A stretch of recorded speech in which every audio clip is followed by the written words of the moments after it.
Hello, Zimbabwe. Welcome to episode 5 of our program, Know Your Constitution, which is a program being brought to you by Junior Court Council in ensuring the increase and creation of constitutional awareness. My name is Bridget Mbondiani, and today I'm being joined by Mr. Sean. Sean, would you please briefly introduce yourself?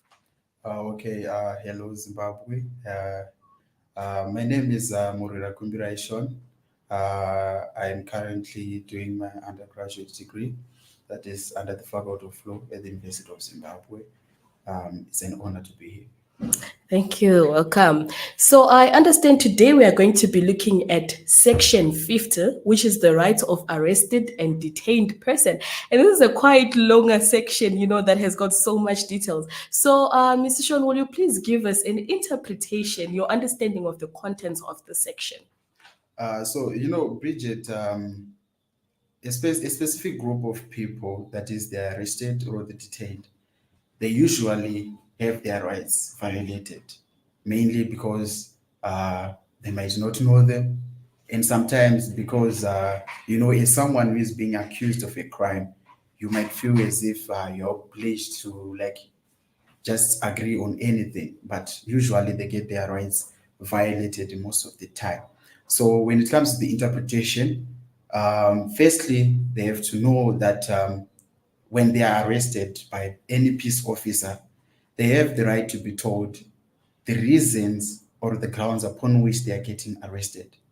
What this means is that peace officer firstly needs to tell them why they're getting arrested. That is the offense in which is being alleged. They also have a right to a legal practitioner of their choice. That is as per their own funding, right? They also have a right to communicate with their relatives, spouse, children, and any person that they would want to communicate with. That is, that will be under the state's expense. They also have a right to be released pending a trial. This we all know it as bail. So this right is also backed up by the Criminal Procedure and Evidence Act, whereby we are saying that if it is not prejudicial to the delivery of justice, that individual has to be given their right of freedom. That is to say, they will have to be tried coming back from home.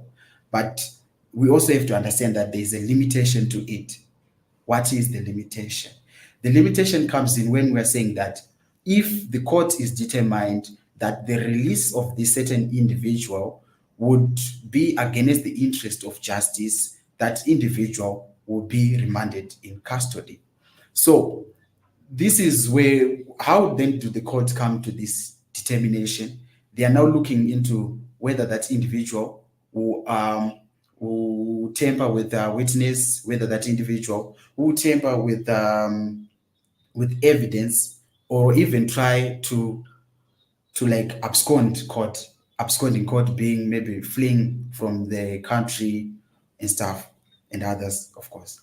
They also have the accused also have a right to. They have a there is the Constitution, Section 50, has it that if someone is arrested, they have to be detained for 48 hours. This does not matter whether there's a public holiday, Saturday or Sunday. Still, if that individual is detained for more than 48 hours, the Constitution has it that they have to be released immediately. However, this also has a limitation again. That is to say, if it is in the interest of justice to remand that individual in custody, they will have to be kept in the cells. Okay, interesting. Like I said, this is a very long provision in the Constitution, which has a lot of information about it. Since, like you have highlighted in the beginning, that at most arrested people have their rights are infringed a lot, because, of course, you are arrested, right? Yeah. You are assumed to have committed a crime. Right. Whilst we are at that, it is my understanding that under this provision, there's also the provision for that a person is innocent until proven guilty, right? Could you please shed more detail as to what exactly it means that an accused person is innocent until proved guilty? Okay. According to my understanding, innocent until proven guilty, it simply says that. Okay, let me just give this example. Just imagine someone just comes and say, "Bridget has violated my rights," just like that, and the police comes and take you. Well, maybe you wouldn't have committed that crime, but they will just take you and just say you are guilty like that. Therefore, this presumption that someone is innocent until proven guilty is fostering justice. How? Because the instances where someone can think that they can just wake up and say, due to hatred or whatsoever, in our social life, they just think, I need to fix this person. So it is in support of justice that someone, an accused, is presumed innocent until proven guilty. That is to say, the one that is alleging has to prove that guiltiness, as per the law, of course. Okay, interesting. Now, whilst we are still at that, so you have said that every person who is arrested is presumed to be innocent, right? I would also want to ask as to the whether you could give us also a highlight on the procedure of arrest. What it entails for me to be then said, I'm now an arrested person. Do the police always have to harass you, put chains on you? Do they have to take you, or you can just literally how is the procedure of arrest? Okay. So, arrests, like most Zimbabweans or anyone actually, they think shackles, they define someone who is arrested, but that is wrong. So, someone can be under arrest, but not in shackles. But of course, the police have this tendency of coming up with someone, just putting shackles on them. That is actually a violation of someone's rights. That is the right to freedom and human dignity itself. Because you can come and, of course, give me the reason why you're arresting me. I can just accept, okay, it's fine, let's go. There's no need for them to put shackles on you. Right? But usually the police have the tendency of putting you in shackles first, then give you like tell you your rights or the reason why you are put under arrest, and that is in violation of this section. Because this section then goes further to say that if once if one's right to human dignity and their treatment as a human being when they are arrested or detained, that can constitute an that can cause an illegality, that can be an illegality. That is to say that procedure would be illegal, right? This subsequently would mean that that would affect the outcome of the case in the courts, of course. Okay, interesting. It's quite crucial that you brought out the issue of dignity. Yeah. I understand it's at most times people's rights to dignity are violated when they're being arrested. So whilst we are there on arrest, who can arrest a person in Zimbabwe? Okay, so the I will focus this or answer this using the Criminal Procedure and Evidence Act, Okay. because I believe that is mostly lying there. So the Criminal Procedure and Evidence Act, Section 2, it defines what is called a peace officer. A peace officer. So a peace officer can be a headman, a policeman, and there's a list of those peace officers. So a peace officer can effect an arrest. Also, we have to know that a private person can also affect an arrest. Okay, interesting. Which private persons? Um, a private person, we're talking about, I think, any citizen, actually. Let's say I think this would go to the issue of whether they've seen someone commit a crime, then they would arrest him and keep him in detention, then call the police then comes and take him. Then the Okay. course will then So go the like that. procedure is that at the end of the day, you have Yeah, to wait for the for peace the police, for the officers to peace come. officers to come. Otherwise, you'd now be taking Yes, the law into the your law own into your hands, hands. which is not Yes. allowed. Okay.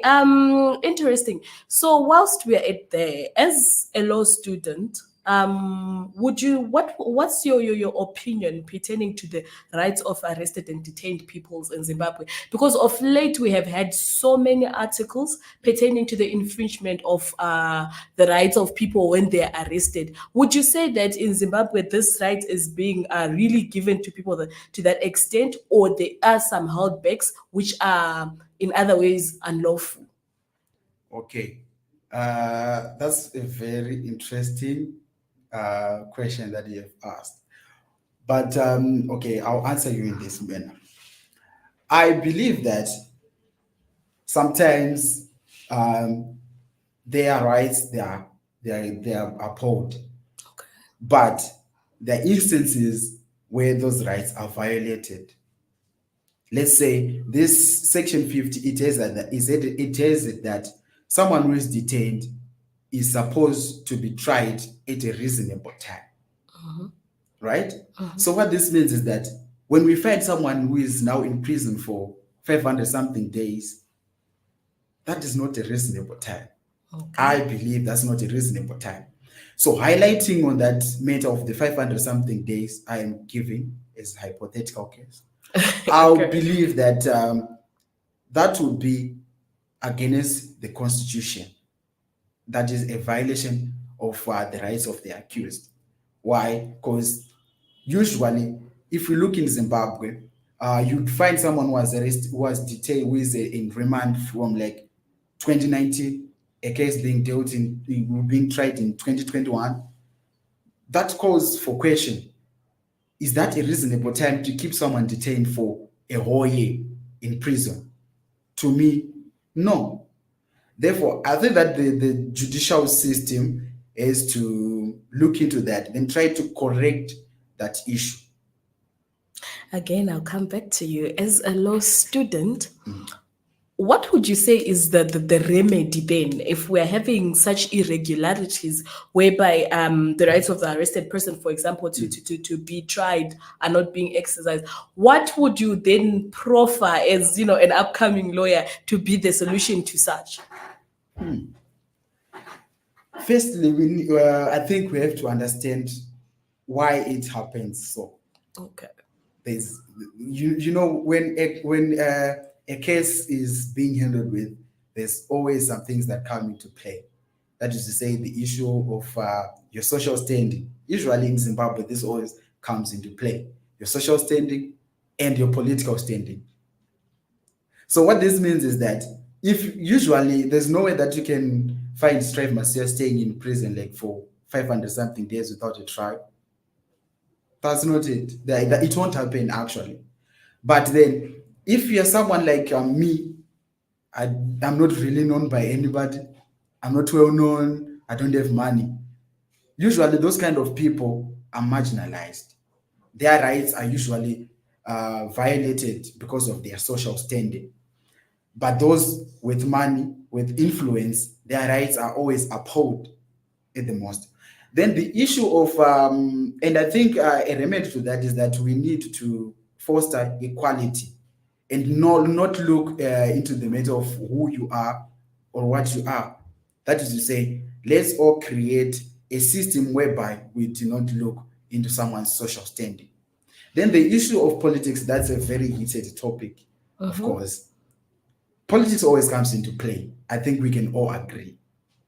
Usually, we find that those that are in power or a political party that is in opposition, those members their rights are usually violated. Why? Because they are opposition. And this is also a violation of the political of rights of one's right to a political party of their choice, and also the rights, their political rights as a whole. Of course, we're not going to focus much on that, but still, this is in violation of the constitution. And I believe a remedy would be to make sure that we would like. I think we should separate the judiciary, the executive, and the legislature. That is to say, our system in Zimbabwe, the executive is part of the judiciary. The executive is playing a huge role into the legislature, which is now creating some of these problems, because the moment that the executive is now having a hand in the judiciary, it means that they are bound to use their influence and their power to their advantage. Hence, we see a lot of people's rights being violated due to their political standing. Interesting. Our guest here has just brought out how social standing and politics has been playing a role in the rights of the arrested people and detained persons. And he has also highlighted that separation of powers would be a remedy in ensuring that there is no infringement on the rights of arrested people and detained people. This is a very, very long provision, I understand, but in the interest of time, I would ask you in summation, what would you say is the importance to a young person knowing the rights of arrested and detained person? Why is it crucial to a young person to have an understanding of these rights? Okay, so Section 50, I'm forgetting the subsection, but it has a provision where it says that where someone's rights as an accused are violated, any person has got the right to appear at the High Court and challenge such. So what this means is that as a young individual who knows my constitution, if my parent or an individual that I know has got their rights as in terms of the way that they were arrested or in terms of their detention, I can go appear at the High Court and ensure that this right is upheld. So it is crucial that us as youths of Zimbabwe, we know this right. Also, when you get arrested yourself, you know your rights. And if you know your rights, you can now challenge the issue of unlawfulness of the arrest, which should usually tend to like turn the case in your favor. Yeah. So I think that's Okay, it. interesting. Thank you very much, Mr. Sean. And this is from Ash. Know your constitution. Thank you very much.